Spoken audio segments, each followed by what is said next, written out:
আসসালামু আলাইকুম আমার প্রিয় ভাই বোনেরা। তুমি খুব কষ্টই আছো তাই না? ভীষণ মন খারাপ, কান্নায় বুকটা ফেটে যাচ্ছে, কিন্তু কাঁদতেও পারছো না। মনে হচ্ছে চিৎকার করে কাঁদতে পারলে মনটা একটু হালকা হবে। তুমি ভাবছো সবাই কেন আমাকে ছেড়ে চলে যায়? আমার কি কেউ নেই? কেউ কি নেই আমার সাথে একটু কথা বলবে, আমার মনের কথাগুলো একটু শুনবে, আমাকে একটু বুঝবে?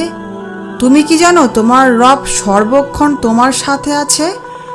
আল্লাহ আমাদের সৃষ্টি করেছেন এবং তিনি আমাদের কষ্ট বুঝতে পারেন। প্রতিটি মানুষের জীবনে এমন কিছু মুহূর্ত আসে যখন সব কিছু অস্পষ্ট ও অন্ধকারাচ্ছন্ন মনে হয়।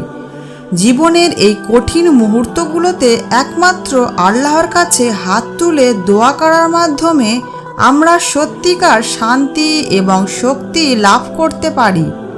আল্লাহ বলেছেন, তোমরা আমাকে ডাকো, আমি তোমাদের ডাকে সাড়া দেব।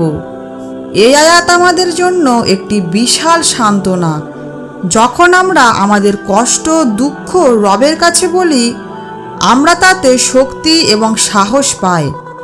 আল্লাহ আমাদের সৃষ্টিকর্তা, তিনি সব কিছু জানেন এবং আমাদের প্রতিটি দুঃখ কষ্টের সঙ্গে তিনি আছেন। তার কাছে আমাদের কষ্ট প্রকাশ করলে আমাদের হৃদয় হালকা হয়ে যায়। জীবনের প্রতিটি মুহূর্তেই আমরা কিছু না কিছু অর্জনের চেষ্টা করি।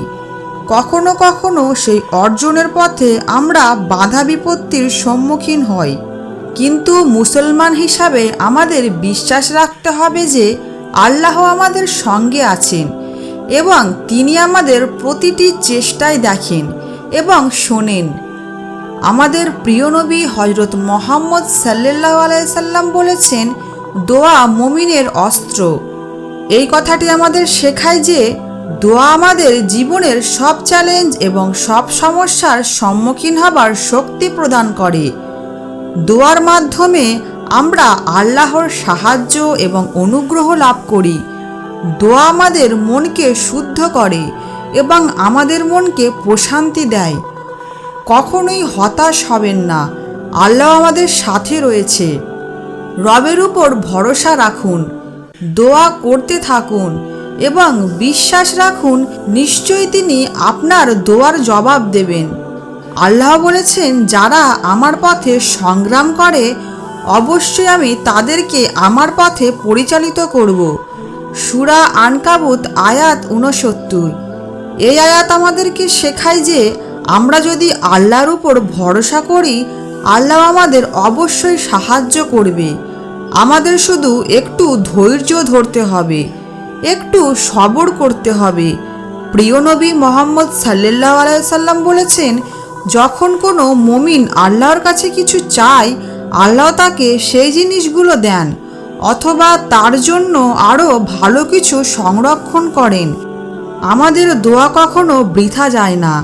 আমরা হয়তো এখনই তার ফলাফল দেখতে পাই না, কিন্তু আল্লাহ আমাদের জন্য সর্বদা সর্ব উত্তমতায় কল্পনা করেন। যখন আমরা আল্লাহর উপর ভরসা করি এবং আমাদের কষ্টগুলো তাকে জানাই, আমরা প্রকৃত শান্তি এবং আত্মিক শক্তি লাভ করি। আল্লাহ আমাদের হৃদয়ে প্রশান্তি দান করেন এবং আমাদের মনকে শান্ত করায়। প্রিয় নবী আরও বলেছেন, আল্লাহর সাহায্য আমাদের ধৈর্যের সাথেই থাকে। জীবনের প্রতিটি কঠিন মুহূর্তে ধৈর্য ধরাই প্রকৃত সফলতার চাবিকাঠি। আমাদের দোয়া এবং পরিশ্রম ও ধৈর্য একসাথে মিলে আল্লাহর রহমতের মাধ্যমে আমাদের কাঙ্ক্ষিত বস্তু প্রাপ্তির সাথে এগিয়ে যায়। যখন আমরা আল্লাহর উপর ভরসা করি এবং তার কাছে আমাদের ইচ্ছা ও আশা প্রকাশ করি, তখন আমরা নিশ্চিত হতে পারি যে তিনি আমাদের দোয়ার জবাব দেবেন। আমাদের শুধু অপেক্ষা করতে হবে। আল্লাহ বলেছেন, কষ্টের সাথেই আছে স্বস্তি। প্রতিটি কষ্টের সাথেই স্বস্তি আছে। আমার দোয়া রইল তোমাদের জন্য, তোমাদের মনের সব কষ্টগুলো আল্লাহ পাক যেন দূর করে দিন। আমিন সুম্মা আমিন। আপনাদের এই ভিডিওটি কেমন লাগলো আপনারা অবশ্যই কমেন্টে আমাকে জানাবেন এবং ভালো লাগলে ভিডিওটিকে একটি লাইক এবং চ্যানেলটিকে সাবস্ক্রাইব করে দেবেন। আসসালামু আলাইকুম।